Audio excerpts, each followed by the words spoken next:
views and opinions expressed in this program are those of the participants and do not necessarily reflect the views of BronxNet or the program underwriters.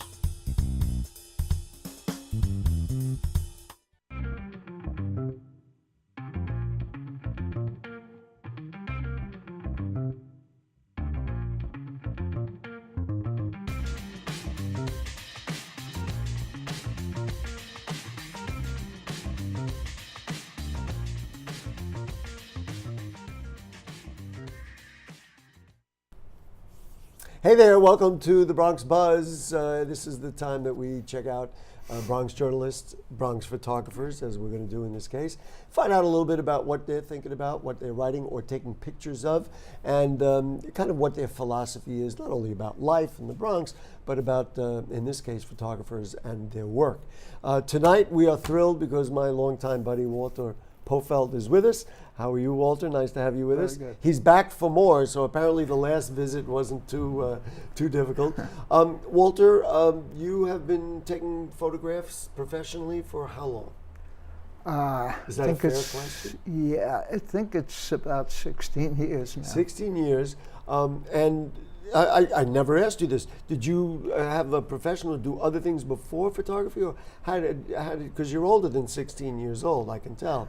How did you get into photography as a professional career? It was a hobby with me. It was something that I had put off for many years. And kind of late in life, I started doing it as a hobby. And then, Okay. Then I saw an ad in the Bronx Times, and I started photographing for them.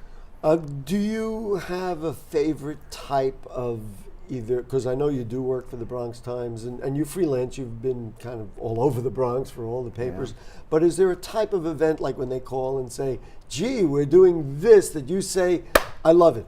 Or do you just, doesn't matter where, you're happy to go and shoot anything? I like parades because there's Really? so much to photograph.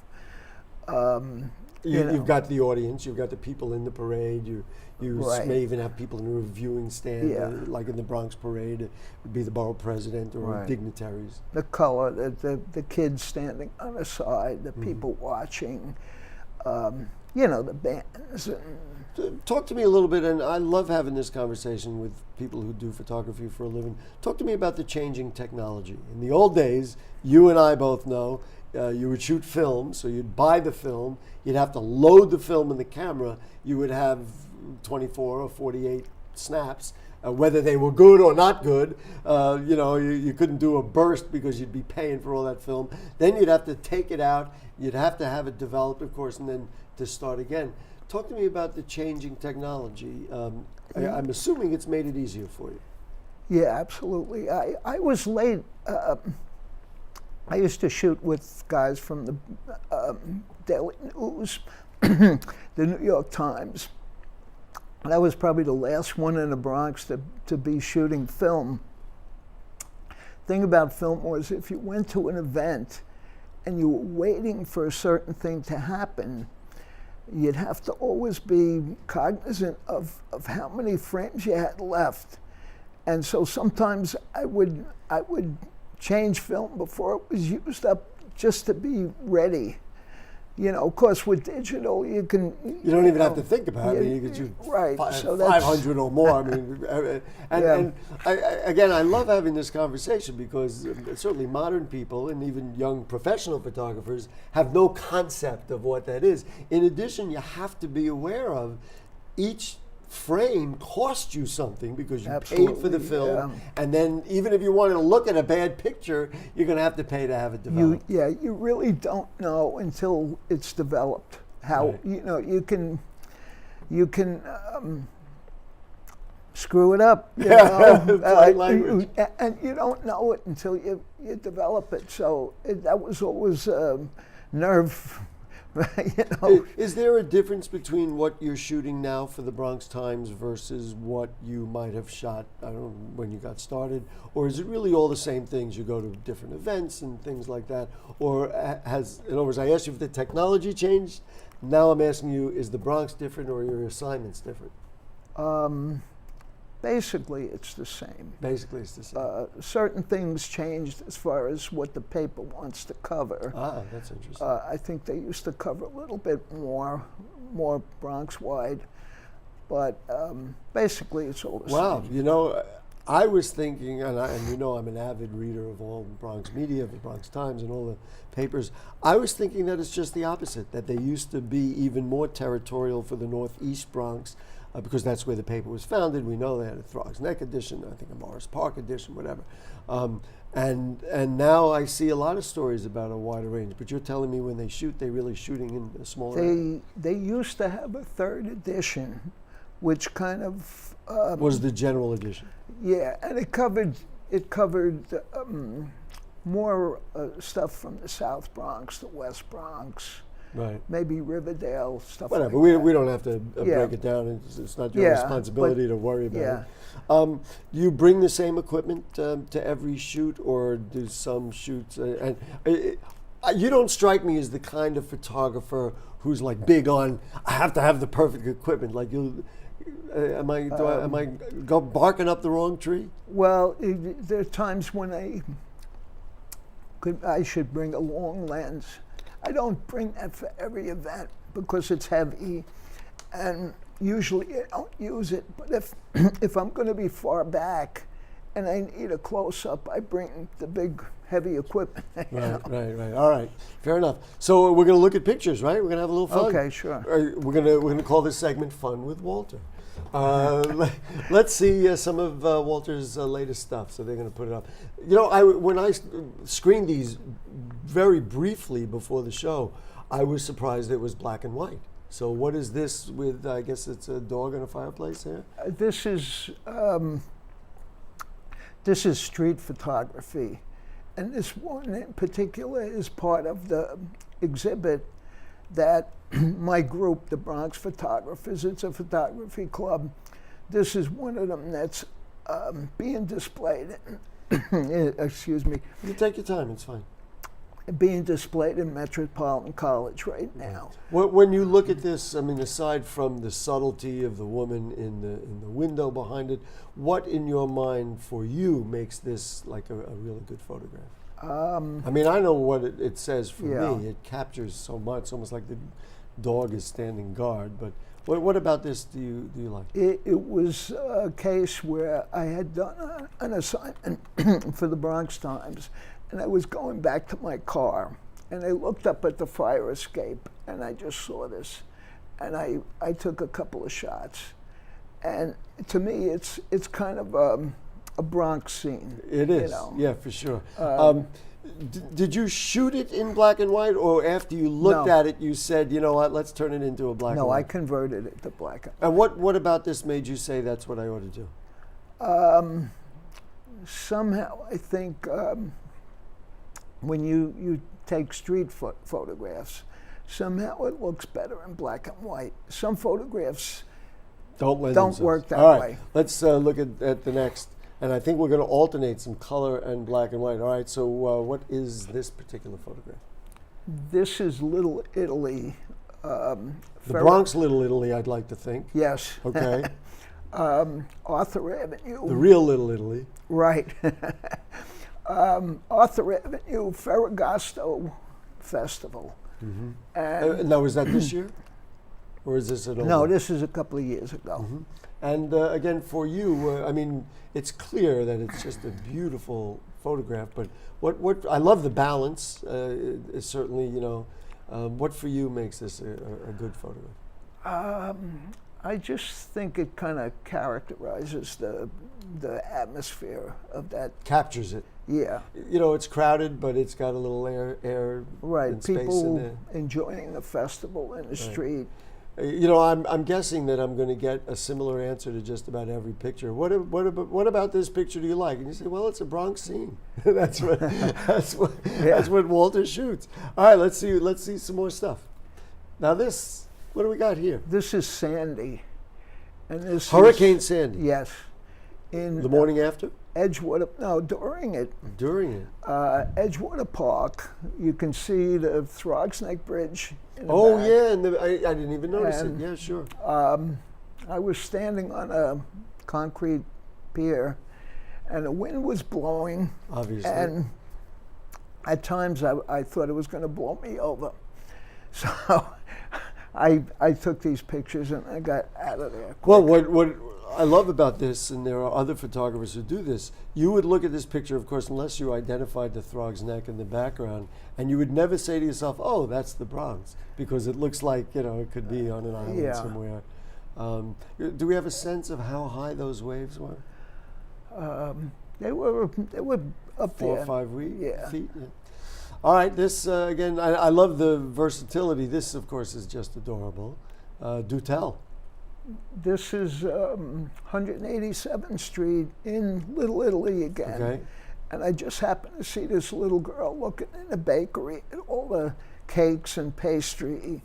And I kind of snuck up on her and took a candid shot. Did you buy something and give it to her? No, I'm No, sure. Again, so, conclusion, I just thought it was another nice Bronx scene. Yeah. So there we go. All right, what do we got? We got more. I'm losing count. But now this, it's funny, when I screened this earlier, I looked at it and my reaction was just, oh goodness, how horrible.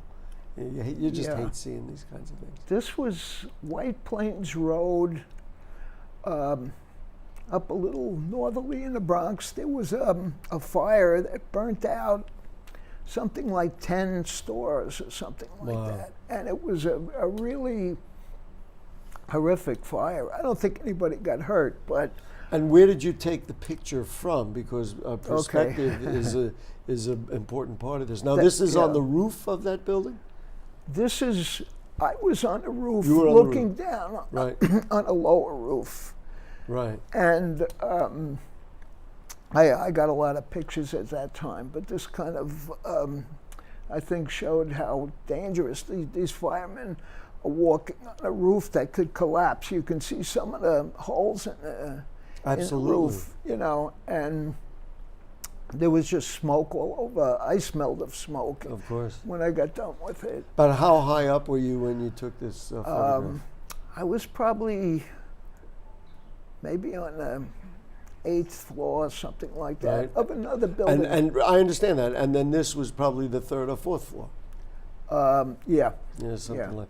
And it's interesting because you take a lot of photographs that are of events, not as many kind of news photographs, traditional news like this one.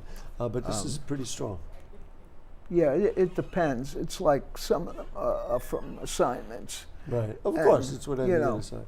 All right, let's roll. Let's see what we got. This one, of course, makes me sigh. And when was this taken? It could have been taken last week, for goodness sakes. Yeah, well, this is Unfortunately. I think at least 5 years old.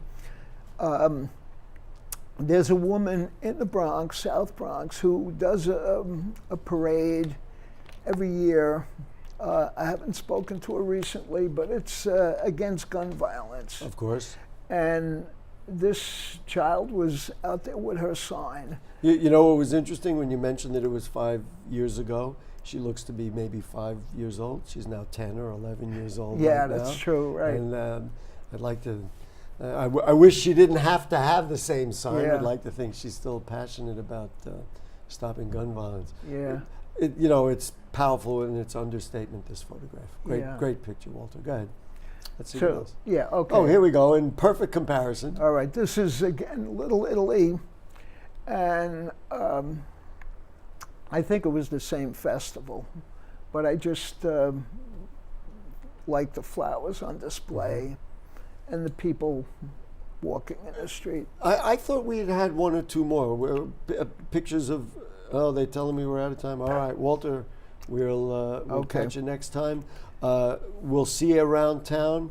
If anybody goes to an event and sees Walter there, I get one piece of advice: smile. He's taking your picture. But thanks for your great work and your dedication to the Bronx, and of course being a part of the dialogue on the All Bronx right, Buzz. thank you. Always The great glad to. Walter Pofelt from the Bronx Times, and also does some freelance. And we'll be right back. Another photographer, Miriam Quinn, is coming up. Don't go away. Sure. Sure, I look cute now, but when my owner lost his job, it was rough.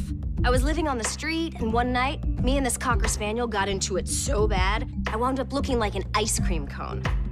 I cried a little bit, but thankfully I got rescued, so I'm running, I'm jumping, all back to my old self, and I'm ready to give unconditional love, even if you put a lampshade on my head.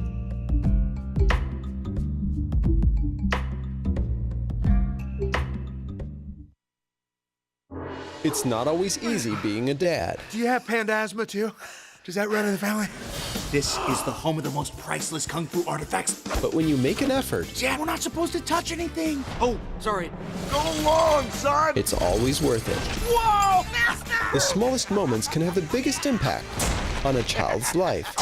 Take time to be a dad today. I am gonna get you. I'm gonna get you. Call 877-4DAD-411 or visit fatherhood.gov to learn more.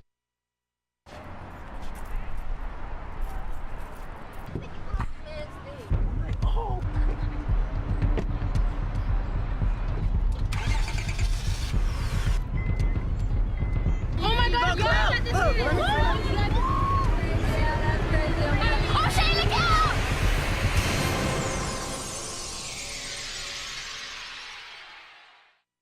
Hamilton was adopted from a rescue in 2008. He really likes to be around people. And as soon as I start to make my breakfast, Hamilton is right there. I get out my mat and I'm doing a downward dog and he's underneath. He's quite the pug about town. He gets invited to a lot of parties. He knows he's a pretty big deal. I mean, look at this little face. How could you not love him?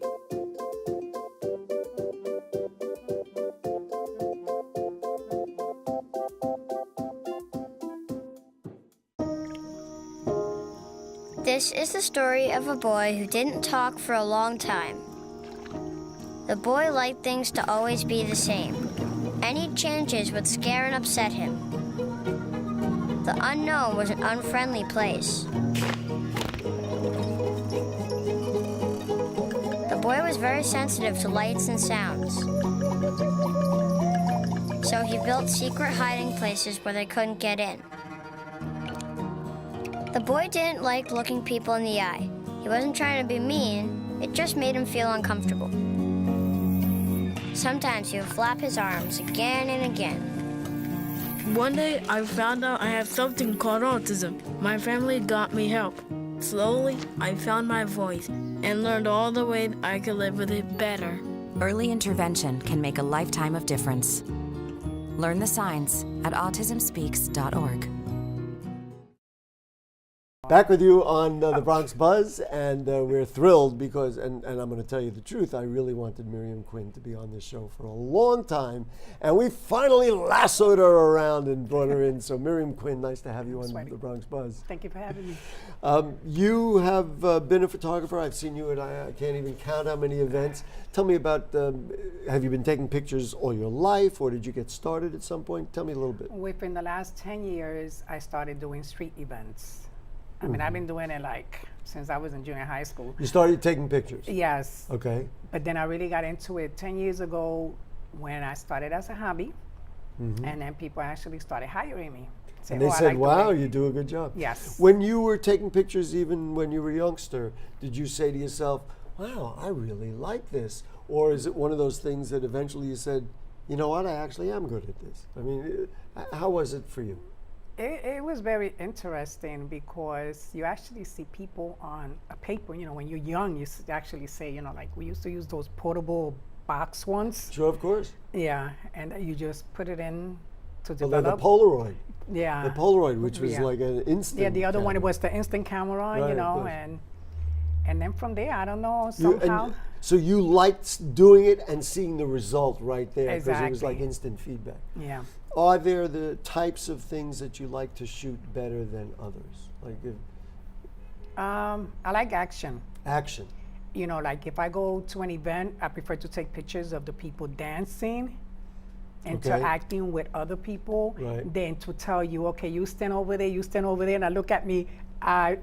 I'm not really too crazy about that one. Not so crazy about I it. prefer to just catch you offhand, and those are sometimes And the best I'm going ones. to ask you the same thing that I asked Walter Pofelt, and that is the changing technology. So when you started, certainly as when you were younger, you were using film. Now you use digital photography, I'm sure. Do you love it? Do you hate it? I love it. You love this it is so because much easier. Right. Yeah. And less expensive, of course. That's expensive. You just put a memory card in a little snap and that's it. Talk to me about who hires you right now to shoot. And you've been shooting for a long time, but who do you work for these days? Norwood News. I've been with them for a couple of years now. Right. Bronx Times. I've been with them for a few years. Okay, and anybody else who says, I want quality photographs? We call And I also works for Max Production, which is Jack Lee Acevedo. Right, and they do all different They kinds do of events. a lot of events, and I'm the official photographer for all the events.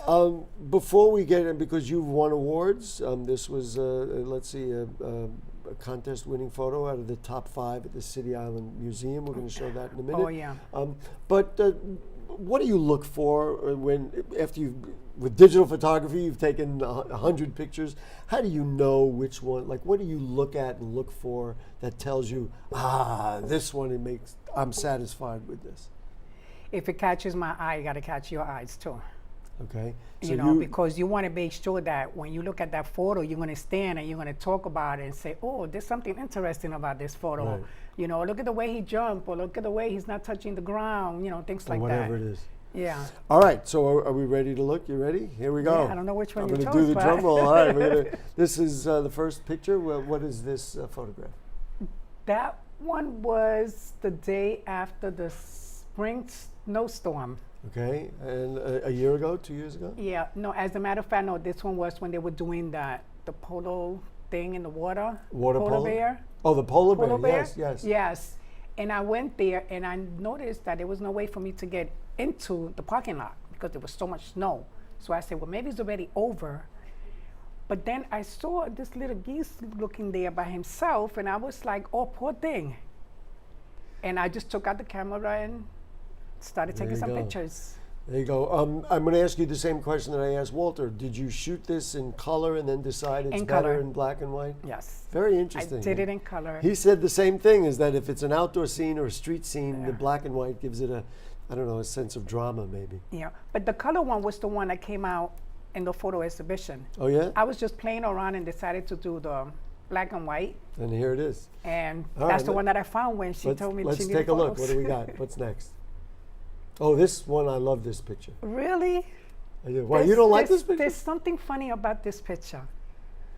Well, what's funny about it is it looks like it's a circle, but obviously it's a reflection. This is Williamsbridge Oval? Yes. How did I know? You're from the area. Is there something you like about it other than the obvious? The reflection. The reflection is unbelievable. The reflection. But it wasn't really the photo that I wanted to be chosen for the photo exhibition. But somebody chose it for you. And yeah, there was a group of them, and they said, well, that's the one that we chose. Oh, that's the one. Yeah, I would have to agree. I said, but why? It's dirty. You know, it's like, it was just a picture that I you just took. You are too hard on Yeah. yourself. All right, let's see the next one. What do we got? Aha.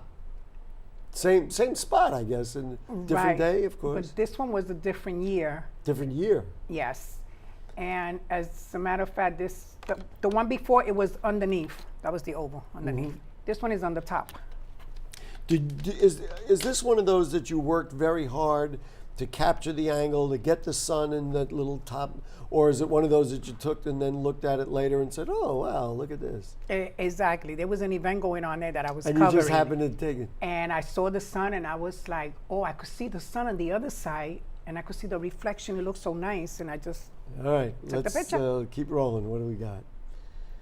This is the kind of picture you don't like to take. Right, but then I figured I had to get some pictures together, Oh, you there we know, go. so I just let's see. It's added some those. Adeline from the Community Board 7, of course, Reverend Mrs. Diaz, Clark. and the Bronx That was DA. on the 4th of July. On the 4th of July? No, on the firework. Oh, at the yeah, Orchard the day Beach. before, yeah. Okay, very nice. Yeah, I thought it was a nice picture. So And actually, his hat gives it a lot of balance. Yes. I like that. And this would have to be in the past. this he's was no in the longer press in office. conference from the Bronx Puerto Rican Parade this year. Oh, this year? This year, Oh, there you yes. go. He was the parade marshal. Ah, Yes. very nice. All right. What do you like about that? Well, whatever. This one I like because it's an iconic building that everybody in the Bronx would recognize. Yeah, I call it, it always reminds me, remember Godzilla? Was it Godzilla? Godzilla, yeah. When he went up the steps. Oh, really? To the So top. it's got like steps? Yes. And it always reminds me of that every time I look at it. Was this one of those that you said, I think I want a picture of the building, or you just happened to be there and you noticed it? I was walking to cover an event for the Fordham Road bid. It was, I think, the Top Cop. It was just recently. Mm-hmm. They had a movie night. And I was waiting for the light to change. And I was like, there goes the building. I'm looking at it right from the corner. And I said, oh, I could get both angles. So there you go. And I got the whole thing. All right, listen, Miriam Quinn, thank you so much for showing the photos. It wasn't so bad, right? No, it wasn't so bad. And also, of course, thank you to Walter Pofeld. Listen, we are really going to look forward to more of your great work in all the newspapers, and hopefully you will come back and you'll show us some more photos. Definitely, I wouldn't be that nervous. All right, we love to see what your work is. And that's going to be it for the Bronx Buzz. We will see you next week. Don't forget, this Monday night on Bronx Talk, somebody who was in one of the photos, the Bronx DA, Darcel Clark, will be our guest. We'll talk about a lot of the big issues going on in the Bronx. And other than that, good night.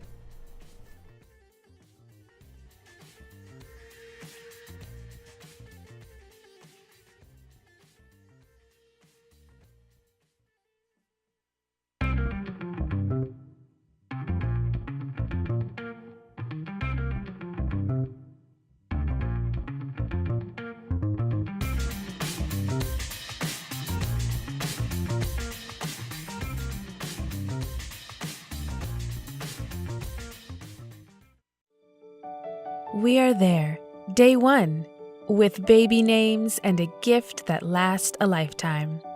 We are there as you grow, protecting you and those you love. We are there when you get your first job, helping you to save for the future. We are there when you marry your sweetheart to help secure your new life together. We are there if the unexpected happens, to help you see life from a new perspective. We are there when you start your next chapter to make sure you get off to a great start. And we are there when you lose your soulmate to help make sure you will be all right. We are with you through life's journey. Social Security, securing today and tomorrow. Get to know us and see what you can do online at socialsecurity.gov. Taxpayer expense. Chiru has no choice. She and millions like her must walk miles every day for dirty water. But together, we can end their walk by providing clean water close by. Instead of spending hours walking to get water that makes them sick, girls can be in a classroom that expands their minds, and moms will gain back time to care for their families. Sons and daughters can grow up strong, finally free of sicknesses caused by dirty water. At World Vision, care about clean water runs deep. Deep enough to reach one new person with clean water every 10 seconds. Because every child, every person, everywhere deserves clean water and the chance to rise to their full potential. It's true. When you just add water, you change a life. Learn more at worldvision.org. You made your house a reality. Homeschooling yourself on loans, color-coding listings, and flushing every toilet in a 20-mile radius. If you can ace house hunting, you can do it for retirement. Get on track with tips at aceyourretirement.org.